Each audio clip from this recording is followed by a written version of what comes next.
कर दी जाएगी। धन्यवाद। अगला प्रश्न के नरेंद्र बुडानिया। संख्या 240। सर मेरे पास जवाब आ गया है।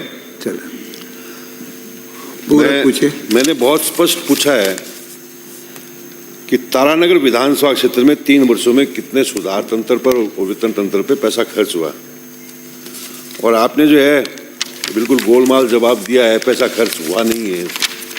जो आवंटित राशि है उसमें से इन 3 वर्षों में जो है मात्र जो है आपने थोड़ी सी राशि खर्च की है, 269 लाख रुपीज, और एक में किए 43 लाख रुपए, और सारे काम निर्माणाधीन प्रगति पर कार्य आदेश जारी कर दिए हैं। सिर्फ ये जवाब आया आपका। मैं ये जानना चाहता हूं कि जो पैसा स्वीकृत है वो काम कब तक पूरे कर दिए जाएंगे, ये व्यय कब तक पूरा कर दिया जाएगा, ये स्पष्ट मैं जानना चाहता हूं।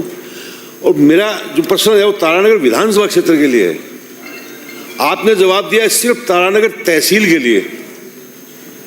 तारानगर तहसील में दो जो है ये ऑफिस हैं, एक तारानगर में एक सावा में है, लेकिन तारानगर विधानसभा क्षेत्र में 9 ग्राम पंचायतें हैं जो बानीपुरा तहसील की हैं, और 15 पंचायतें हैं जो राजगढ़ तहसील की हैं, वो भी तारानगर के विधानसभा क्षेत्र के अंदर आती हैं। लेकिन उसके बारे में आपने कोई जवाब नहीं दिया, सिर्फ तहसील का जवाब दिया है। तो मैं ये जानना चाहता हूं कि बानीपुरा तहसील की 9 ग्राम पंचायतें हैं जो विद्युत सुधार के लिए उनको वोल्टेज के कारण जो आंदोलित हैं, जो परेशान है, उसके संबंध में आप क्या विचार कर रहे हैं?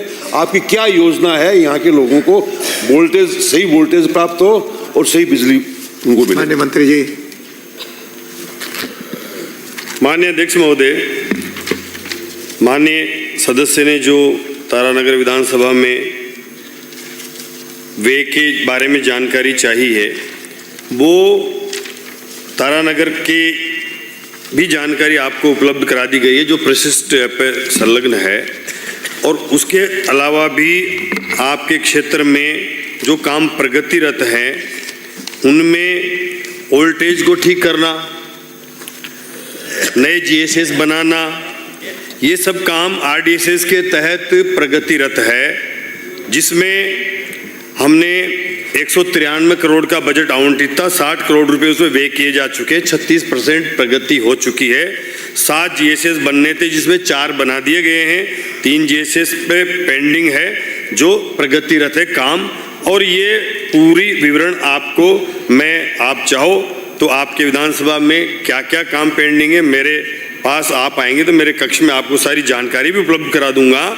और हम RDSS का काम प्रगतिरत है।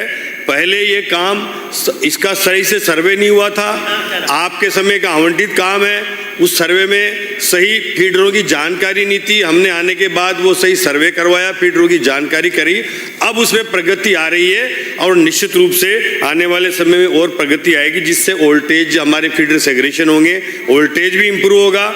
आपकी जो भी 2 फीडर में हमने जो GSS पर लाइट देने का किसानों के लिए जो वादा किया है वो भी पूरा होगा, ताकि हमारे किसानों को दिन में बिजली भी मिले और वोल्टेज भी सही मिले। माननीय अध्यक्ष महोदय, आप खुद प्रश्न का उत्तर देख सकते हैं।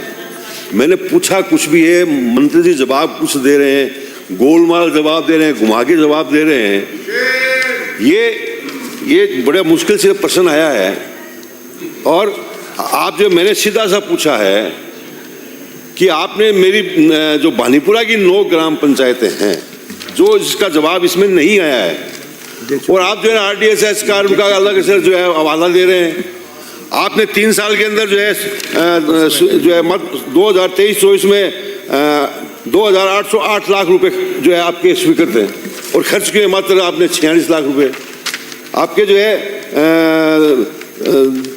2023-24 में 132 kV GSS तारानगर पर जो आपने 269 लाख रुपए स्वीकृत हैं, आपने 0 है खर्च। तो आपका जो खर्चा 0 है। मैं तो सिर्फ जानना चाहता हूं कि मेरे विधानसभा तारानगर विधानसभा क्षेत्र की वो 9 ग्राम पंचायतें जो बानीपुरा में जो है लगती हैं वो आंदोलित हैं, वहाँ प्रसारण तंत्र बिगड़ा हुआ है, वोल्टेज है नहीं, लोग गांव-गांव के अंदर जीएसएस पे ताला लगा रहे हैं। अध्यक्ष महोदय, एक मिनट। अध्यक्ष महोदय, मैं जानना चाहता हूं कि तारानगर की उन 9 पंचायतों में जीएसएस बिल्लूबास, जीएसएस मेरासर, जीएसएस जयसीसर और जीएसएस पिचकाई ताल, इनमें वोल्टेज नहीं रहता है, लाइनें बहुत लंबी हैं, बहुत पुरानी। क्या इन जीएसएस की आप इन जीएसएस में वोल्टेज बढ़ाने के लिए नया ट्रांसफर लगाने की योजना बना रहे हैं कि नहीं बना रहे हैं, ये जानना चाहता हूं। माननीय मंत्री जी, आप जो वोल्टेज के बारे में 132 की जो समस्या है, उसके लिए 23-24 में आवंटन हुआ 2,808 लाख का, जिसमें से व्यय हुआ 46 लाख रुपए। अभी ये इसकी प्रगतिरत है। ये जो भी हमारे समय में प्रगति आई है वो 24-25 में वो 46 लाख आई है, और इसका 23-24 में आपके समय में 0 था। आप एक जीएसएस जो है 132 तारानगर के भी बे का निर्माण के लिए भी 259 लाख का जो आवंटन हुआ था, उसमें भी 23-24 में आपके समय कोई काम नहीं हुआ। विद्युत सिविल कार्य हेतु 8/11/2024 एवं 27/11/2024 को कार्य आदेश दिए जा चुके हैं। वर्तमान में सिविल कार्य चल रहा है। सिविल कार्य जैसे ही पूरा होगा तो ये काम भी पूरा प्रगतिरत होगा। 132 के जब हमारे बे बनेगी, हमारा ये जो कंप्लीट होगा, तो निश्चित रूप से आपके जो लो वोल्टेज की समस्या है उसका इम्प्रूवमेंट भी होगा। इसी तरह से तारानगर में सादुलपुर लाइन पर भी 132 केवी के जीएसएस का कार्य प्रगतिरत है, जिसके लिए अध्यक्ष महोदय, मैंने 2 पंचायतों के लिए पूछा है, उसमें बोल रहे हैं मंत्री महोदय। गोपाल लाल शर्मा। अब ये तो उत्तर